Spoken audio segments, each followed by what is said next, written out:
Hello, everybody. KevinJJohnston here. Welcome to the Real Estate Show. This is episode 11, which means that I have been here for almost 12 weeks in Costa Rica. And I want to say thank you very much to everybody who joins me every single Wednesday where we get to answer all of your questions live. Now, unfortunately, this show is pre-recorded. I have a conference today at 6:30 p.m. Obviously, this is later, 8 p.m. Costa Rica time.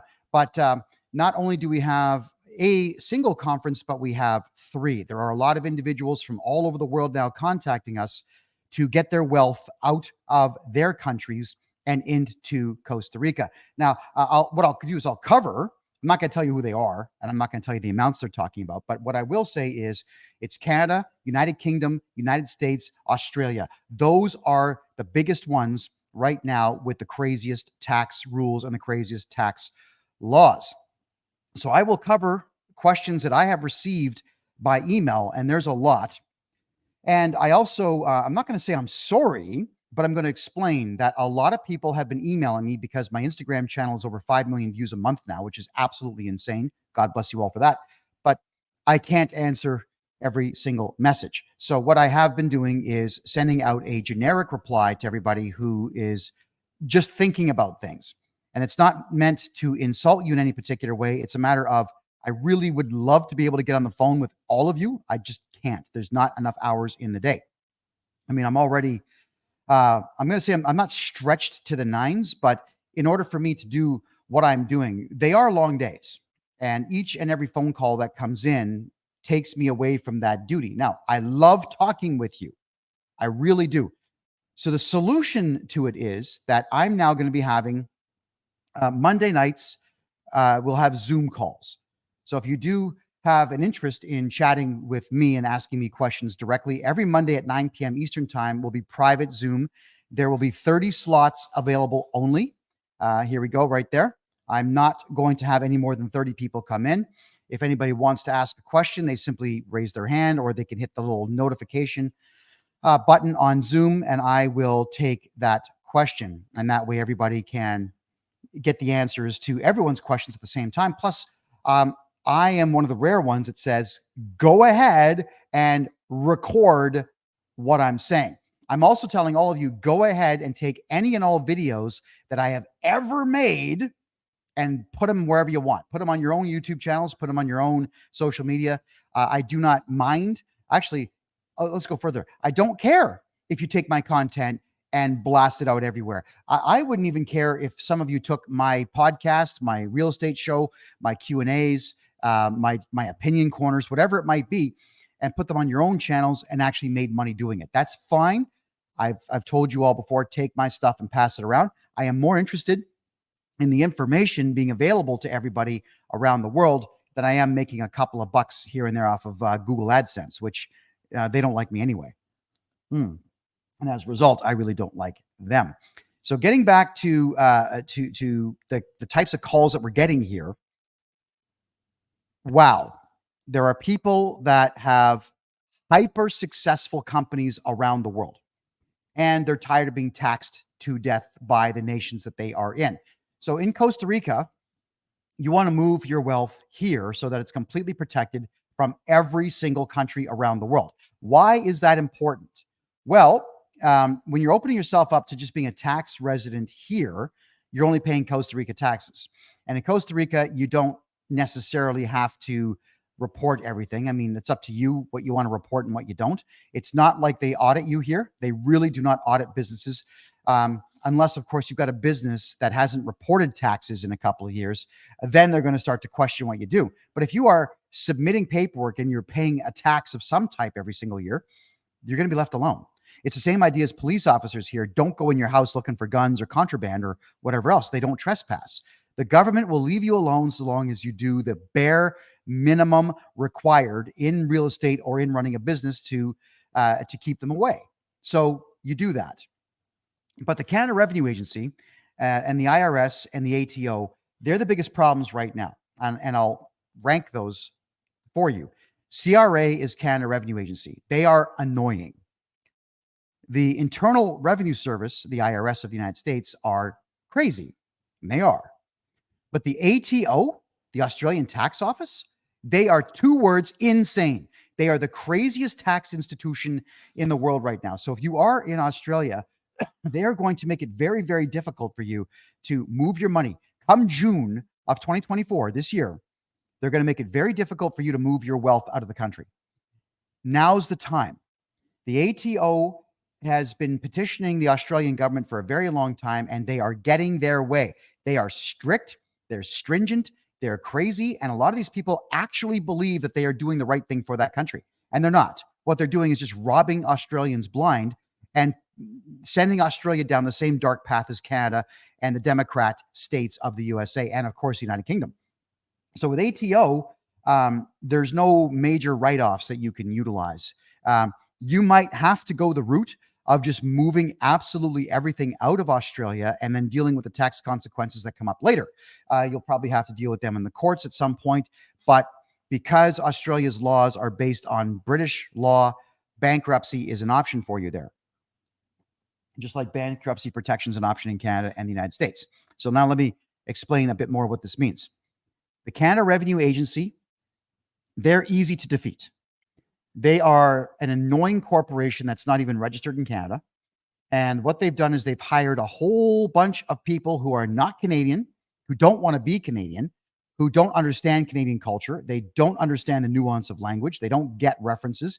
They are not culturally literate to the culture that they now live in, and they are easily frightened off. Give you an example here is I charged a guy, he was from India. He was threatening me on the phone.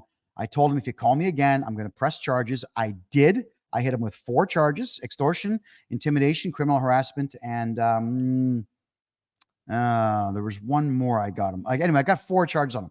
They threw the charges out, but this guy was in a panic mode for 6 months. He was crying when I met him in the courthouse. Oh, I'm just doing my job. I'm reading a script. I told him, I don't care. You're going to jail. You broke the law. And they do break the law all the time. When you tell them to stop calling, they say things to you like, well, I'll show you my badge. Who cares? It doesn't matter.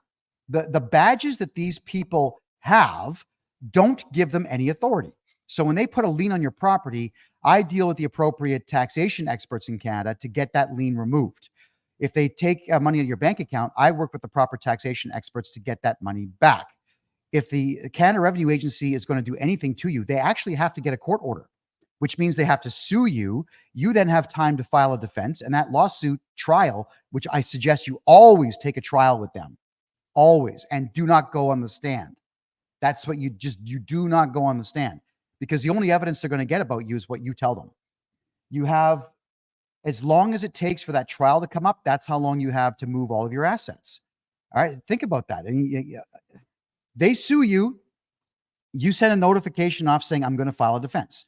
Then you file a defense. The next thing that happens in Canada is about a month to 3 months later, there will be a settlement conference where you or your lawyer sit with their lawyer or their representative in what's called a without prejudice meeting, and the information is discussed. They say, here's the case we have.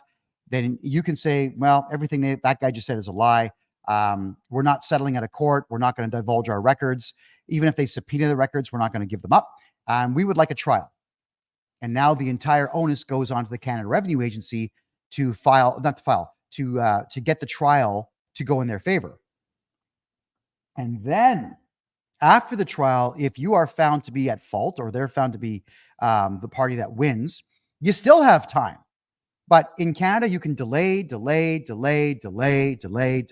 and delay some more. And then you can delay the delays. It's a very easy game to play if you have a good lawyer or if you know how to game the system. The Canadian court system is incredibly disorganized. And after the COVID nonsense that they put everybody through, they are 7 years behind on murder trials. So if they're going to be 7 years behind on murder trials, believe me, they're going to be 2 or 3 years behind at least on Canada Revenue Agency lawsuits. So that's just how that is. I mean, I've got a case in the courts right now.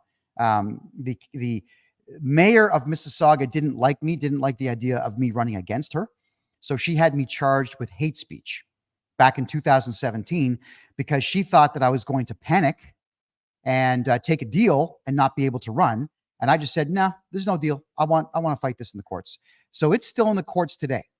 Though if something that offered no jail time and no fine can be delayed 7 years by their incompetence and just the shuffling of paperwork, then believe me, a lawsuit filed by the Canada Revenue Agency, essentially a faceless corporation, can also be delayed. Now, in America, the IRS, I still haven't found any laws on the books that say the IRS is an authority figure. I haven't found any laws or statutes that state that Americans must cooperate with them. But somehow the IRS always gets their way. But you can still sue them. You can sue the hell out of them. And if you have even this much of a case, you're probably going to win. An example that I can give you would be the Church of Scientology. I'm not a fan, but they wanted church status and the IRS wouldn't give it to them. So the Church of Scientology, they sued the IRS, the directors, every employee of. They sued everybody. They sued the federal government. They sued everybody. And they took it right to the maximum. And finally, the IRS, realizing they would have to pay, capitulated and gave them church status, not-for-profit status. So, God bless America for that. You can sue these institutions and you can win. Now, as for the ATO, oh my Lord, this is the Australia Tax Office. They seem to have every magical protection going. It's almost like they've got a magic genie in the bottle. They just rub it, and whatever you bring forward, you lose.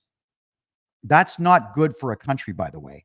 An institution like that should never be given all-out authority on one specific thing, but they have been, and I highly recommend to Australians to move your funds out of the country now while you still can, because the new rules that are coming down are quite crazy. I've read them. I'm not going to repeat them here because it takes about an hour and a half to get through everything that they are proposing. And I just don't have that kind of time. I really, really wish that I did. Just like with Canada is introducing there's a bill which will pass. It will pass. That's been brought forward to the House of Commons in Canada that says that you can do jail time for praising the oil and gas industry and for criticizing the green energy accords and green energy policy.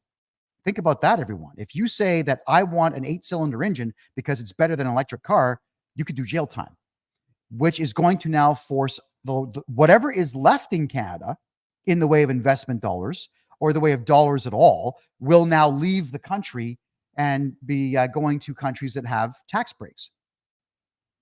Mexico is not it. Mexico does not have tax breaks, but Costa Rica does. And so does Paraguay, as I have found out. Now, I'll give you a brief rundown of some of the things you can do in Paraguay. Not that I'm trying to get you to go there. I haven't been, so I have no point of reference, and I would never recommend a place I haven't been to. But I can say that in Paraguay, you can set up a tax territorial residency, just a tax residency. And so long as you don't make money inside of Paraguay, you'll never be taxed again. This is something that can be done. I am researching that implicitly because I would like to know for myself if I can hide every single penny I've got in Paraguay, or just hide it in general through non-taxation. But getting back to all of this, it's an idea now in Canada, especially, and Australia more especially. Oh my Lord, is just get the stuff out, get it out. A lot of people say, but I'll never be able to afford a house in Canada again. But do you really think that this housing bubble can last? How is it that the house that I bought in Mississauga, I bought it for $232,000 in the year 2001. Honestly speaking, when I bought it, it was probably worth about $80,000. It was garbage. The house had a lot of problems. I had to redo the roof. I had to redo all the vents inside. It needed a new furnace. The driveway was completely broken. I had to redo that. The backyard was nothing but weeds and thistlebush. It was horrendous. And the front lawn had not been maintained. So over the course of the 20 years that I was in that house, it probably cost me another $200,000 just to get her all fixed up. That same house today is worth $1.3 million. And it's still a piece of crap. I mean, if I was to buy it back, I would want to buy it back at about, let's say, I don't know, 180,000. That's all that I think it's worth. I don't see the value in that, especially considering what my hometown, Mississauga in Canada, has become. It has become an economic zone where there's no jobs. Everybody's just stealing from everybody in that town, and everyone's trying to do big real estate deals to put lots of money in their pocket, but there's no land left to build new houses. It's all sold. Every farm is gone. Every parkette that was in existence prior to this big buildup, they're all gone. And the only thing that Mississauga has left really is a couple of green spaces. But even the lake, everything along Lake Ontario is also gone. So what would you actually invest in my hometown? What would you actually invest in Toronto, considering the fact that property values are beginning to drop based on violence within the city? The city of Toronto has become incredibly, incredibly violent. People are leaving en masse because mass immigration has destroyed the place. Canada, between January of last year and the end of this year, 2024, will have 3 million Africans, Middle Easterners, and Pakistanis in the country. People who are exactly opposite what Canadians are. Their cultures are exactly opposite what Canadian culture should be and used to be. So there will be segregation galore all over the place, which there is now. There will be violence everywhere. There'll be theft everywhere, and property values are going to tank. So I would say that if you're buying property here in Costa Rica and you were to sit on it for 2 or 3 years, when everything does tank in Toronto, if you think you want to go back to a place where you're wearing sweaters and jackets for 6 months of the year, you'll be getting houses cheaper than what they are now. Like I said, that house that I used to have being worth 1.3 million now, it can't last. The house was built in 1982, and it's wood frame with Tyvek over top of it, and then really awful looking salmon colored bricks. The whole neighborhood was salmon colored because that neighborhood got a discounted price before the Canada Brick kilns shut down in Mississauga. It's awful. The place is awful. I tried to make it look better with nice paint jobs outside and trees and a stone wall and a bridge. Can't do it. Salmon brick just looks horrible. It's not worth the price. That house could drop to $500,000 in value when the big housing bubble crashes. Canada also has excessively high property values because of money laundering, and Canada is incredibly weak on white-collar crime. In fact, if you want to commit white-collar crime, not that I'm saying you should, but if you wanted to, Canada is the best place in the Western world to do it, because you might get 6 months for a massive fraud. Might. Whereas in the United States, if you commit massive frauds, you could disappear for 10, 15, 20 years. Give you an idea also, there was a man in Phoenix, Arizona, very foolishly burned his own house down, and then very foolishly got caught because he was trying to get the insurance money for $6 million. And he ended up being sentenced to 16 years in jail for it, and then committed suicide with a poison tablet right there in the courtroom. Now, I don't necessarily say that I blame him. 16 years in a federal penitentiary would be terrible. But that's just to give you an idea of how seriously the Americans take money and take fraud.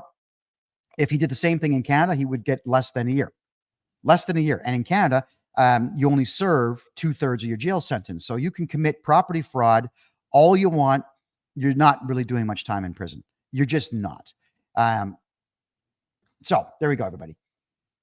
If you have a house right now in Mississauga or Toronto area, just to give you an idea for those who know Mississauga, the Erin Mills region, there's only been 12 houses sold in that region in the last 6 to 8 months. Why? Well, because they're wood, Tyvek, and garbage brick construction, and they're all worth over $1.4 million. Now, who has that kind of money?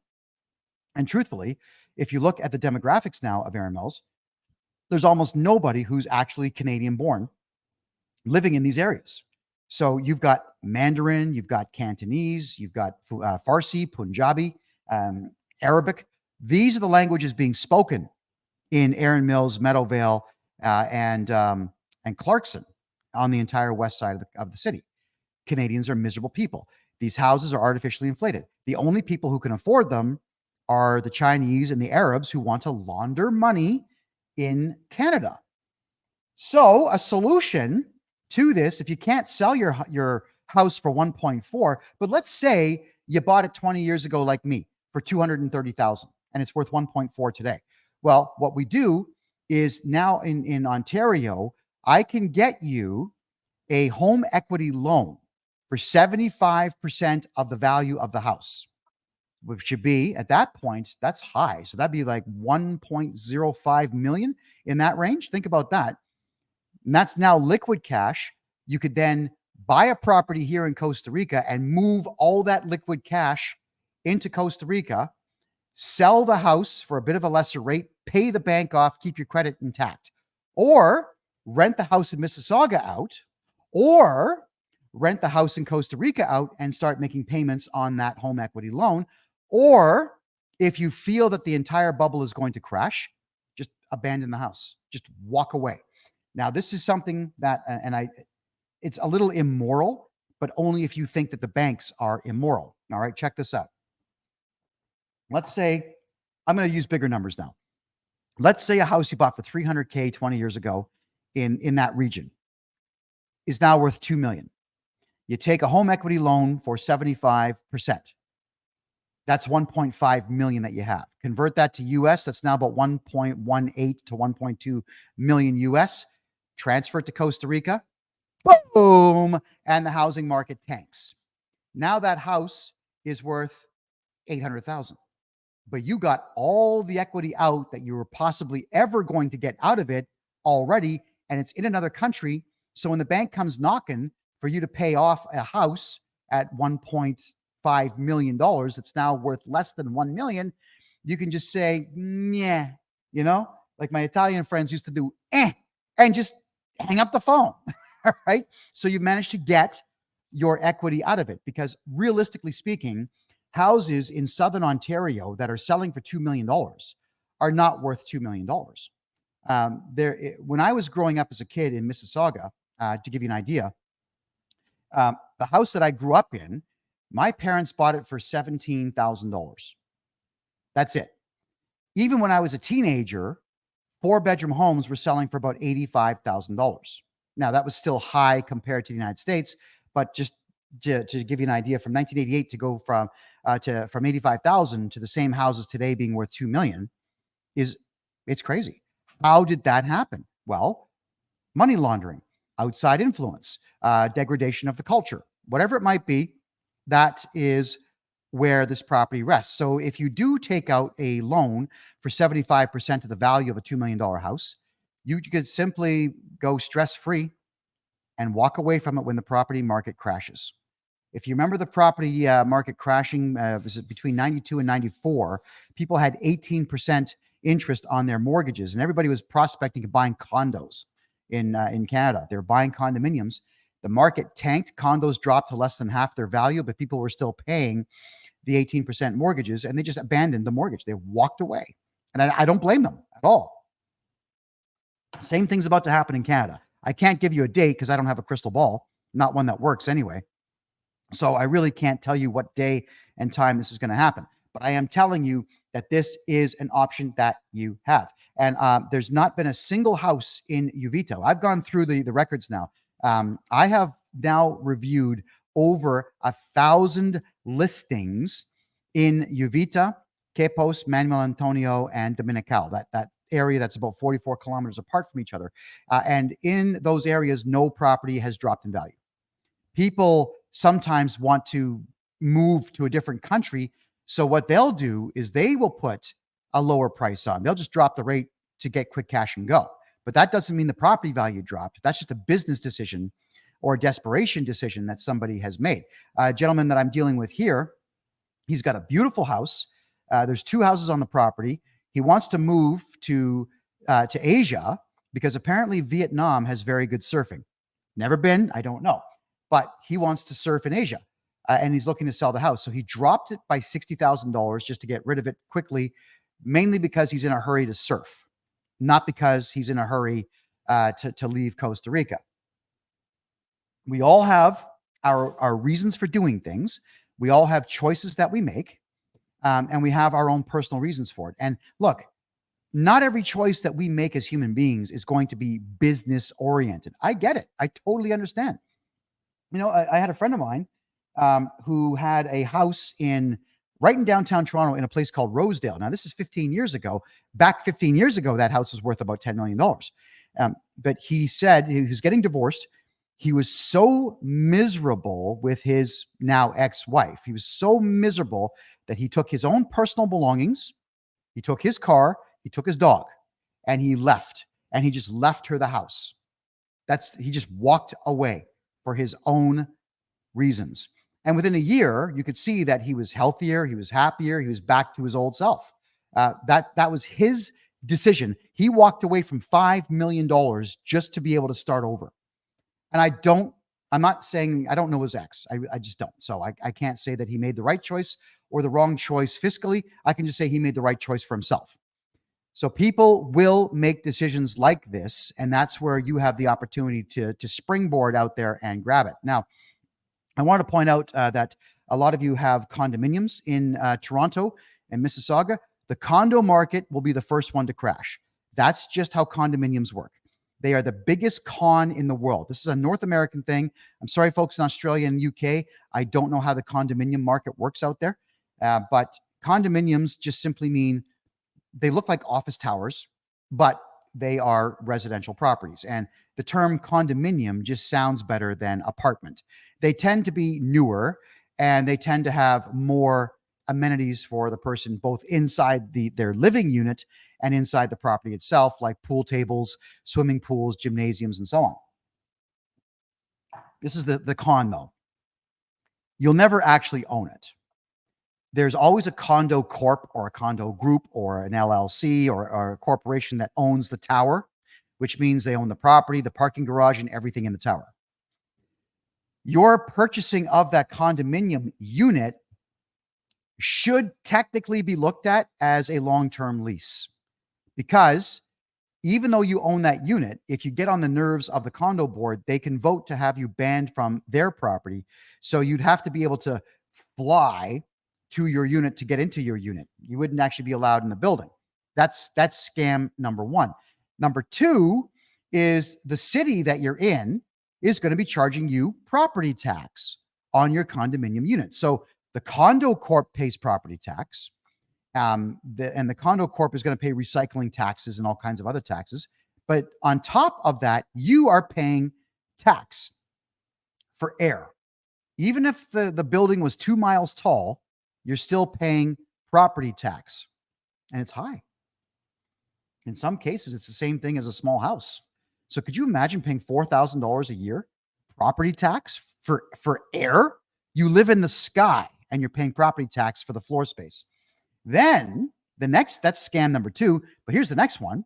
Scam number three is maintenance fees. So you own the mortgage on the place. So you're paying, let's say, $2,000 a month for mortgage, $4,000 a year for property tax. And now you got to pay $600 to $1,200 a month in maintenance fees.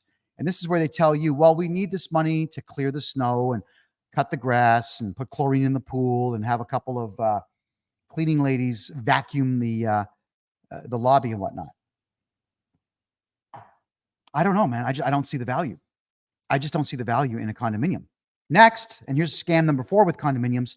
Sometimes the condo corps, they overstate the value of their condominiums, and they get suckers, foreign investors, Chinese investors, Arab investors, or even Eastern European investors to come in, buy the building, and install their own management company.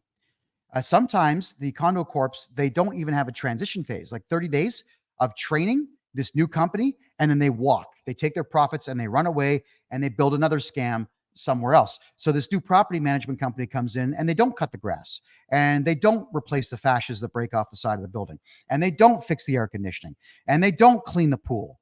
All of a sudden, your property value or your condo's value drops. So what are you going to do about that? Understand you're being scammed completely and totally. Condominiums and non-freehold townhouses anywhere in Canada are the biggest scam going. Get your money out. Find some foreign sucker to buy your property right now. Get the money out of Canada. You're going to get taxed on it in some way, shape, or form, and buy a real property in Costa Rica where you actually own that property and it's real. And you get your money here in Costa Rica, and now the Canada Revenue Agency can't touch it. The same thing with the IRS. Now, the IRS, They are crazy, and they will insist that even as an American living in Costa Rica, as even a Costa Rican resident, so long as you have American citizenship, they're going to want you to file tax returns. But if your bank accounts are in Costa Rica and your money is in Costa Rica, then the only thing they could judge would be whatever you've left behind in the United States. At that point, you hire a good accountant here in Costa Rica and you report what you want to report. I'm not saying that I'm not saying you should commit fraud, but I am saying that if you feel that you want to do things differently here in Costa Rica, you have the right to do so, because Costa Rica does not have an extradition treaty with the United States, but also doesn't have a tax treaty and doesn't have an information sharing treaty. And for those of you out there who keep emailing me saying, well, if the IRS wants you, they're going to come and get you. No, they're not. No, they are not. Do not work under assumptions. And the best thing in the world that any of you can do is forget wanting to be part of this 15 minutes of fame. People say incorrect things because they want to sound intelligent for that little brief period of time. But you can actually screw people's lives up by giving them bad advice, completely bad advice. And then your relationship with that person is done when they figure out that you were wrong. All right. It's a silly example, but I'm going to give it to you. When I was 15, Mr. Olympia and Mr. Universe contests were on TV. Schwarzenegger was there. Dorian Yates was there. Lou Ferrigno. All these big names in bodybuilding were there. And I wanted to get into powerlifting and so on. And I told my mother, I said, Ma, you know what? I'd like to get into a gym. I want to do this. This looks amazing. Because these guys, first off, they look good. But secondly, the amount of weight that they could lift and just how happy they seemed in life. I wanted a piece of that. And my mother says to me, well, the problem is if you stop, it all turns to fat and to flab. All right. And all right, it's mom, right? It's my parent. You know, I guess my parent knows best. So I didn't start working out until a year and a half later. And I actually did my own research into fitness and nutrition and whatnot. And that's when I found out that that was a myth, that muscle doesn't magically turn into fat. So I confronted my mother on this. I said, when you told me that, you screwed me up. I was actually very callous and gross about it, what I was saying, because I'm a teenage guy and I'm angry. So where did you hear this from? She goes, oh, it's just what I heard. So my mother, who is supposed to be someone that I'm going to life advice for, screws me up for a year and a half. I put my life on hold for a year and a half because of that one garbage piece of information, and it strained our relationship. I actually didn't speak to her for about 6.5 years after that. Now, that's just me lashing out as an angry young man. But imagine now, you tell one of your American friends, oh, yeah, the IRS will get you no matter where you go. How do you know that? Do you work for the IRS? Have you read case law between people who have sued the IRS and the IRS themselves? You haven't done any of that. So you're going to say these things and you're going to affect someone's decision-making process based on what they've said because they trust you. Right? That's the thing. It's an open trust society. They trust you, and now they're not going to move their funds to a place where they're safe because you shot your mouth off having no knowledge of what you're talking about. Ask the professionals. I have nothing to gain by lying to you. If I was to tell anyone in the United States, hey, move your money here, it's safe, and then we find out that it's not, what are you going to do? You're going to tell 10,000, 30,000. Like with social media, you could tell 1 million people that I'm a liar. That's what you could do. I don't want that. I don't need that. And I will never succeed if I am lying to you. So I don't want 15 minutes of fame by trying to sound like the smartest person at the dinner table. I don't need that type of 15 minutes of fame. You know, anything that I tell somebody is I know what I'm talking about. And if I don't, the first thing that I say is I've done no research into that. But give me a week because I'm a curious guy and I'm going to find that out. So I would encourage all of you to understand the taxation issues that you're having in Canada, United States, and Australia are going to get worse. Property values at some point are going to tank. And if you want to retain your wealth, then you need to look at other options. And Costa Rica, the reason I am here in Costa Rica is because they are the #1 place to hide money in the Western Hemisphere. That's it. Factor all the countries in Latin America and South America and North America. Who's going to protect your money in this hemisphere on those two continents? Costa Rica. That's why I'm here. Ask the people who live here. Ask the ones who do this for a living. Don't ask friends. Don't ask relatives.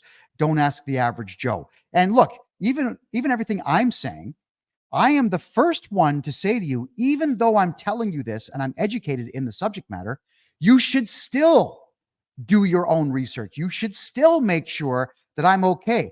I am a journalist from Canada.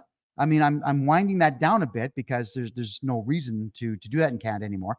But I still always told people, even though I'm saying this, you should still question me. You should still do your own research and make sure that what I'm saying is as factual as possible. So do question things. Don't just take what you hear at face value. And there are some very, very good YouTube channels out there where you have experts who have been living abroad for years and they know what they're talking about. But you should still question them too. You know, like the wealthy expat, I really enjoy his videos. I really do. And now what I'm doing is I'm communicating directly with him through his social media platforms, and I ask him questions. He usually replies within 24 hours. Now, if someone's going to reply within 24 hours, then you know you've got a pretty good contact there. He takes what he does seriously. If someone's going to make you wait 10 days for an answer, they're not serious. And that is a very big problem. So we need to be really seriously considering the state of the world. The Western world is in very deep financial trouble, and also very deep in socioeconomic trouble. When I say socioeconomics, I'm talking about the destruction of Western world culture. It's going to keep getting worse.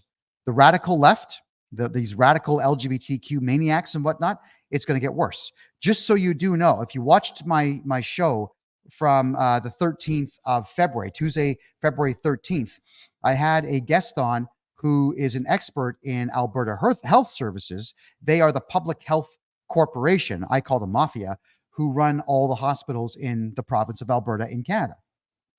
And this corporation is engaging in a whole whack of illegal activity, and they are completely and totally run by the radical leftist LGBTQ pedophile groups. All right, and I hate using that word pedophilia on a business show, but it's true. They've got one of their CEOs is in prison for 5 years for child pornography, and this is standard in Canada. It's standard. It's also standard in the United States, in the Democrat-run states. These radical leftists, they're mentally ill people. They are destroying the economy. They have no business acumen at all, and they are in charge. So you need to get away and let them crash, and then let society rebuild, and then move back to that society. Right now, Costa Rica and El Salvador and Argentina, not as much, but Argentina, these are places that are on the way up because they have good leadership, but they also have people that understand what money is, what it can do, and why it needs to be here. Whereas in Canada, the United States, the Democrat states, and Australia, it's almost like they don't want to make money. It's almost like they don't want anyone owning property. You got to get away from these things. It's crazy. So I'm going to answer some of your questions that now came in over the last couple of weeks. Kevin, do you raise investment capital for people who want to move to Costa Rica? No. And I won't get into it either. I'm not interested in raising capital for someone else's project. If you've got an idea in your head, I'm not going to understand it unless you come down and present it to me as somebody who is serious about it. Now, I've had a lot of conversations since my teen years, and I've heard a lot of sales pitches and whatnot. And a lot of times people just want to sound clever. So they'll put on these little PowerPoint presentations, and then they expect the person they present it to just start doing it. And that's not how it works. If you're going to be making presentations for a project here in Costa Rica, the first thing that you have to do is show the millionaires and the billionaires and the investors here that they're going to make money. Like right off the hop, you will make $7 million a month if you do this. Then show them the project, then convince them. And if you're going to be dealing with millionaires and billionaires down here, and you want them to sit with you and listen to this, they're not going to give you their time for free. You quite literally are going to spend about $2,000 to $5,000 entertaining them for a dinner. And the first, and you're going to have to know how to play that game, by the way, where you sit back and you relax, you ask questions, where you pretend to care about their families and their history. You listen to their anecdotal tales about the big fish they caught, and whatever they say, you just believe it. That's how it works. Then you can talk a bit of shop towards the end of the meal. When the bill shows up, you got to smile. No, guys, gentlemen, no. I've got this. You take the bill, and your face when you see the $5,000 US that you just spent to have this meeting, your face has got to be, oh, is that all? And you got to pay with your card. And your card had better clear, by the way. If you want to get into that game, if you want to be in that arena, you better have your own capital already. If you're looking for investment capital, these billionaires will give it to you, but you got to play their game their way. And I'm not doing that for you. And nor is my partner, Mark. We're not doing that for you. If you want to come to Costa Rica and show Mark and myself what you have in mind, okay, well, come on down. So what Mark and I would do is we will sit with you, but you got to get your own flight. You got to get your own hotel. You got to get your own car. You got to make your way here. We'll tell you which car companies to rent from and whatnot, but that's as far as it's going to go. All right. So with that in mind, everybody, no, I'm not going to do any of that work for you at all. I'm going to have to get you to do that work. All right. I'm just going to take a call here. So I will be pausing and be right back. And I am back. I apologize for that. All right, everyone. Getting back to what I'm saying here is a lot of sales pitches are being made to me. I can't listen to them. Okay. So if you're looking for investment capital, I am not a banker.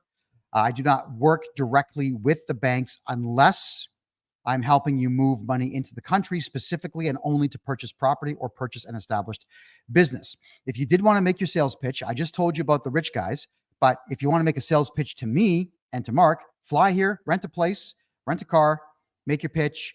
You'll definitely be paying Mark and I for our time. And if you're expecting some type of a written review, I mean, I'll do it. And I will be blatantly honest with you. If I think it's going to work, I'll tell you it will and why. If I think it's going to fail, I'll tell you it'll fail and why. If you're looking to invest in land and you already do have capital, please talk to me first.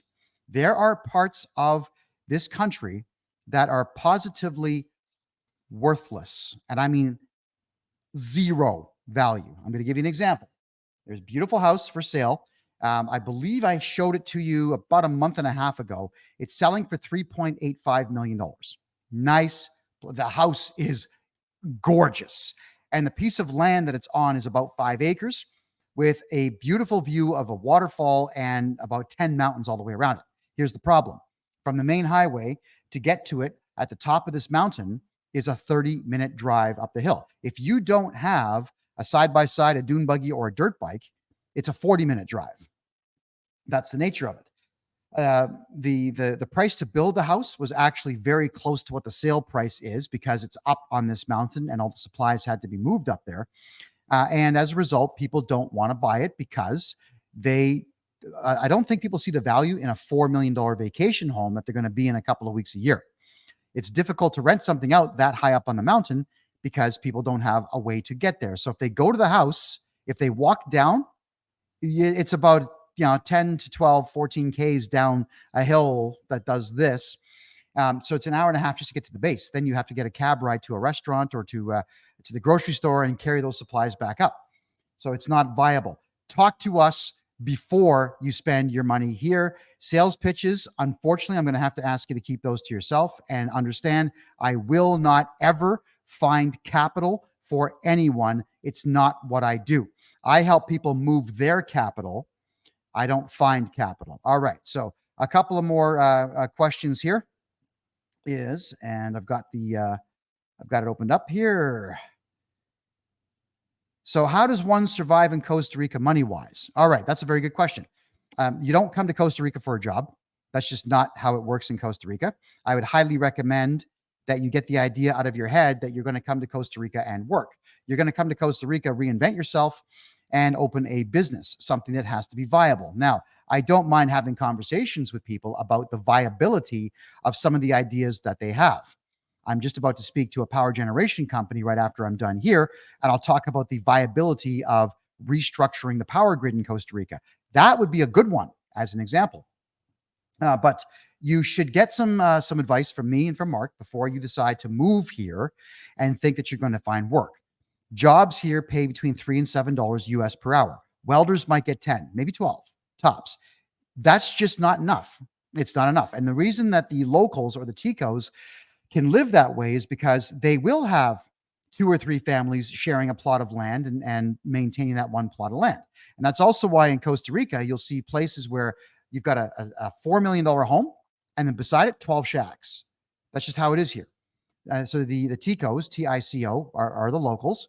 They know how to survive. They know how to make extra cash deals and whatnot. They grow their own food. That's how they survive. If your goal is not to come here and grow your own food, but to be a businessman, then be a businessman, knowing full well that everything that you do is going to be wrapped around a very long business day for the first year that you are here in Costa Rica. My days right now are long. They're like minimum 8, usually 10, 12, 14. And I've got to force myself to just say enough, close the lid on the laptop, get the microphone out of my face, and head down to the gym and pump some iron for a bit. I'm now finally starting to take time off on the weekends to just go to the beach and relax. You can see that video on my Instagram channel where I'm walking around a tidal tunnel. So I'm starting to do beautiful things like that. It took me 10 to 11 weeks to get settled, situated, and then start going out and having some fun. If you're here to have fun, then you better have an income.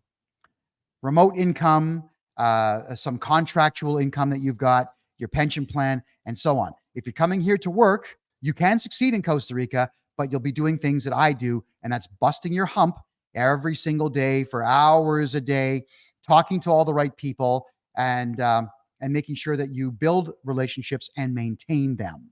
That's how that works. All right.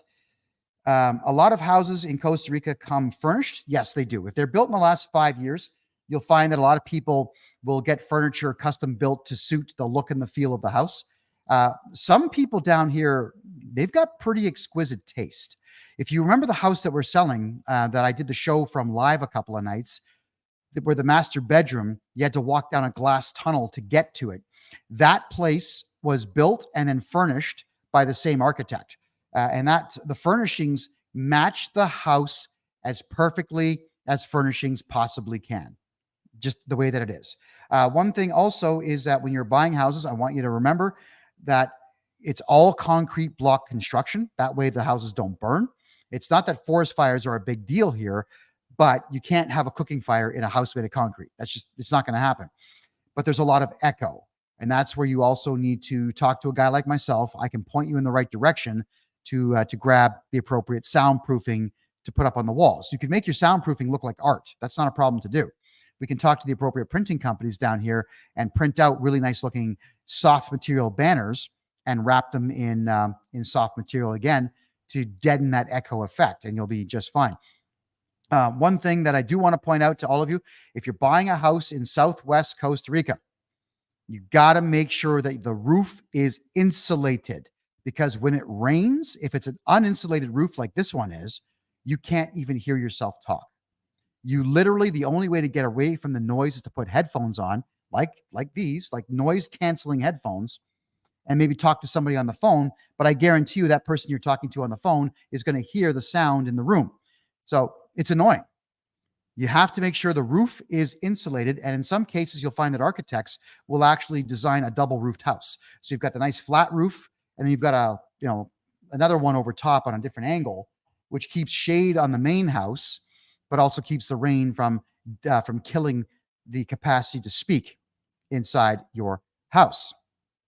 Now, the next thing would be, can you transfer money to Costa Rica? Yes, but you got to buy a property. All right.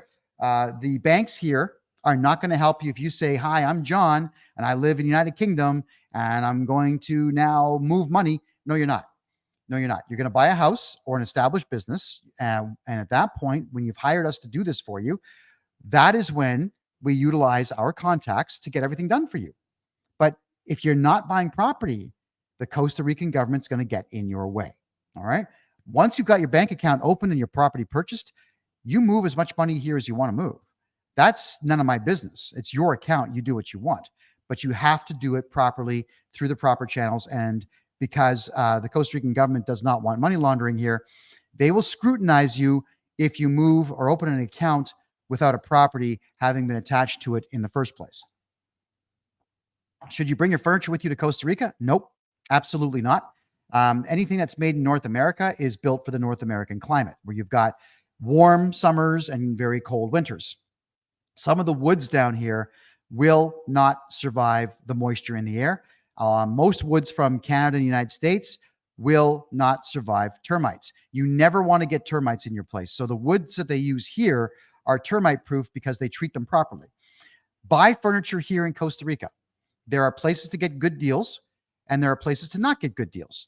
But I do highly recommend each and every one of you do not bring your furniture here. It's pointless. Just show up with your suitcases, move into your new house. It's probably already furnished, and start enjoying life. Don't stress out about things like that. I would go out of your way if you could to, if you are leaving Canada, United States, United Kingdom, just sell everything. Sometimes in life you got to start over, and the fewer emotional attachments that you have to items and trinkets, the better off you're going to be in life. We're not. This is not the 1950s anymore. So you don't go to Canada and buy a house and raise generations in that house. You don't buy a house when you're 21 in Canada and you're still living in it when you're 80. That's just not how it is anymore. It used to be, but that's not how Canada or the United States are. You're going to have to get used to the idea that the economies of the world, the economies of scale, are failing miserably, and that there are enough skirmishes out there around the world that at any given moment, any particular country can declare an emergency or declare war, and you're going to find yourself in the precarious position of having too much crap in your life. Now, this TV is not mine. It belongs to the owner of this house. This microphone's mine. This camera's mine. The laptop's mine. The mouse and the phone. My whole life is down to a laptop bag, a suitcase, and a backpack. That's it. I don't need anything else. I am more interested in life experience now and building really good international relationships and building wealth. And I don't need stuff to get in the way of building that wealth. I have no interest in showing off with cars or planes or boats. That's not who I am. It's not what I do. And I'm also not overly worried, but I'm concerned about the state of affairs around the world. So I want to be mobile. And I want to be able to pick up on a moment's notice, jump on a plane and not pay anything more than $100 extra for weight in my bag and go. And I've got all my stuff with me and I'm happy. Also keep in mind, here in Costa Rica, any prescription drug that you want to get your hands on, you just show up at the pharmacy and you get it. So you don't even have to worry about any of that. That's a very common concern here. The dentists here are fabulous. I would absolutely trust the dental professionals here. I can actually walk to my dentist, and I'm getting my teeth cleaned next week, which is going to cost me $40 US. That's all that it's going to cost to have done, which is absolutely remarkable. And I'm going to do the last question here. Can you own a firearm in Costa Rica? Yes. As soon as you are a resident or a citizen, you could buy guns and you can conceal carry. You could also carry a Bowie knife with you, or knives, or even stilettos or combat knives, which some people do. You'll find the vast majority of people always have a machete in their car, the locals here, mostly because they want to cut brush. I mean, if they have a driveway, every week something grows in the way. And if they've got bamboo, well, that stuff grows a foot a day. And sometimes bamboo will go like, whoop, it'll go sideways. So they just got to get out and they got to chop. But obviously, if you've got a machete in your car, it is there for your protection as well. As for the police do not trespass here. They don't do home inspections. They don't care. They make $20 a day. They're not interested in what you do on your private property or in your private time. What you will find from time to time is they do roadblocks. What they're usually looking for are Nicaraguan criminals. Sometimes Nicaraguans come through. So when you see a roadblock, the officer will come to your door and just, hola, amigo. They'll ask if they can look in. So just roll the windows down in your car. They're going to look to see if you've got cocaine bags in the car, or they're going to look to see if you've got illegals in the car. Now, if you're a gringo, you're a white gringo, or you're a Chinese businessman or whatnot, and you're driving a nice car, obviously you're not what they're looking for. Once in a while, it's not often. I've been through 5 police checkpoints. They've never asked me to open the trunk. They did ask once, though, that we lifted the rubber covering that was on the back of the pickup truck that we had. So we lifted it. He looked inside. He saw tools, and he was happy. That was it. So 5-10 seconds to jump out of the car. Here you go. Gracias, amigo. Yeah. Buenas noches. Gone. This is not Canada, United States. So quoting laws to them is pointless because they're not interested in screwing you over. This is not a matter of they're pulling you over to write you tickets on a regular basis. It's not a matter of they care about your name and where you're going. So you don't get all those ridiculous questions that you get from police in Canada, United States, or even Great Britain or Australia. My God, they're terrible there. No, you don't get that. It's just, they want to see if you got criminals in the car. And if you don't, go. Security guards. If you walk into a grocery store and you're a gringo, like, white skin, me, whatever, as you walk out, they'll just say, sir or amigo, and they'll go, bag. So just open your bag up. And if you have groceries in the bag, show the bill. And they just look and they say, okay, gracias, big smile. If you smile here and just say, oh, yeah, see, and you open the bag, they're not reading the invoice or the receipt. They don't care. It's their job. They get paid something like $4 an hour to wear body armor, have a gun, and make sure nobody's running out the door with food. That's what they want to make sure. And they know that the tourists and the gringos are not going to argue with them. They know, don't argue with them. Just, there you go. Hey, gracias, amigo. And the one guy, there's a store called BM. They got cheap pork chops, like really cheap pork chops. I can buy 6 pork chops for about $5 US. Now they're about that thin. They're about, maybe that big across, but they're delicious. Oh, they're so good. So I had this big bag of meat. The guy said to me that I could get free ice cubes around the corner. And he asked me if he needed to call me a taxi. Yeah. So when you're smiley and cooperative, they will then try to help you. So understand that it's a different country with a different mindset and a different culture. And I said, no, amigo, bicicleta. Yeah, bicicleta. That's it. So he looks at the bike, goes, oh yeah, big smiles. And, we fist bump and I carry on with my day.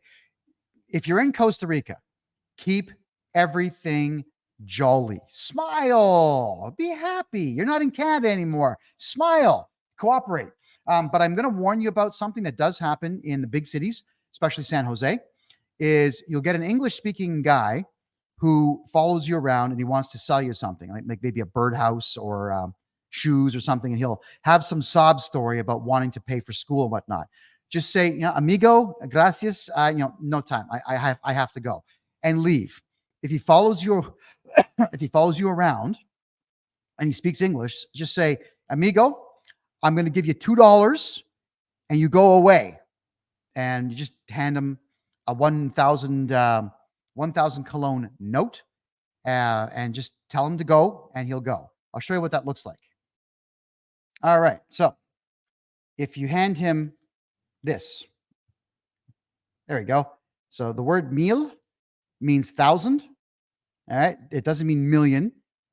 There's the number there. So it's 1,000, or the words 1 mil. So 1,000 colognes. And here's the other side of the bill. Okay. Banco Centro de Costa Rica. And you'll notice it's not paper. It's the same polymer material as Canadian money now, where they've got this transparent thing. Hi. They got the transparent bit and the whole 9 yards. They got the coating on the side.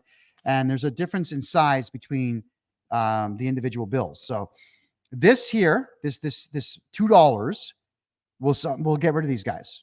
All right. You can be really rude. You can start to yell and say, like, get out, usually that works too. But if you want to just keep the peace, that's what I do. All right. I just say, amigo, no, here, go away. Okay. You leave me alone now. And you're good. All right. It doesn't happen often. It happened to me only once in San Jose, and I was there for 5 days. All right, there you go. Also, If you want guidance, you will find that there are locals that do speak English. Don't pay them money for their information. Buy them food instead. So a lot of times they're bugging you because they're hungry. Just say, amigo, McDonald's, get a burger and fries and sit with them and just write everything down that they say. I got a ton of information. I bought a McChicken sandwich and a cup of coffee and fries for a guy. And I spoke with him for about an hour, and he gave me the entire piece of information I needed to know about Escazú and Santa Ana, which are on the west side of the capital city of San Jose. Folks, I just wanted to point out, it's a different country with different rules, and I'm here to guide you down that pathway. But don't be frightened by people. Just understand that you can gain a lot of information, but you have to stand firm. So don't be Canadian fake polite everywhere you go. You don't need to be. Sometimes you need to be a bit tough. You say things like, amigo, no.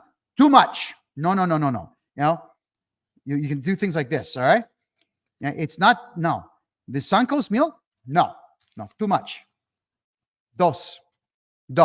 And you hand them two, if they want like apples or something for 5,000, you say no, you take this away, you put it in your pocket and you hand them this. And if they say no, start walking, and you'll find that in most cases they'll chase you down and do the deal with you. So prices in Costa Rica are a suggestion in most cases. Watermelons, God, man, the watermelons here are delicious, but you've got to be adamant and tough and just say no, because a lot of times they want $10 US for a watermelon. That's what they want, and you have to say no. So don't have big bills. Don't have $10,000 cologne bills or 5,000s. This and twos. The twos are blue. The ones are red. Keep the reds and blues with you at all times. And those you always have in your pocket. All right. So I've got a hip pouch that I wear to keep things safe. That way I can keep my hand on the hip pouch. But I got my small money in the pocket and only the small stuff comes out. All right. And I make a big deal of it saying, yeah. All right. Dos. All right. Not cincos. No. And these are things that I will be teaching people as time goes on. So different place, different rules. Understand that I'm here to help. I also understand that if you do want to move your wealth to Costa Rica, that is what I do. But it has to be done through the purchase of a property. Please do not ask me to open up a bank account for you without an investment in the country. It's illegal. It is illegal. I can't do it. If I do, I get arrested. If the banker does it, the banker gets arrested. If a lawyer does it, the lawyer gets arrested. Nobody is going to do that for you. Buy a house, move your wealth. Things are going to be fantastic. I do appreciate you being here, everybody. Don't forget, on Mondays, I do Zoom calls now. They're $25. I have limited spaces for each Monday. These are private links. I do not open them up to the public. But this is where if you have questions about Costa Rica, for 2 hours, I address everyone's questions directly. So it's not just me directing the show. You get to direct a private conversation that will hopefully get all of your questions answered. And anything to do with Costa Rica real estate, please do ask me first, because I'm going to tell you the truth about the way Costa Rica functions. I'm going to tell you the truth about where to invest and where not to invest, and how not to get ripped off, because you can. You don't know the country, and there's no reason for you to know if you're just thinking about coming here for the first time. We are here. We're here to help. And if you make money, we make money. So we want to make sure that absolutely everybody out there is making money, but as honestly as possible. All right, let's just do it that way. Thank you, everybody. This is Kevin J. Johnston's Real Estate Show every Wednesday, 9 p.m. Eastern Time on freedomreport.ca. I will see you all in a week.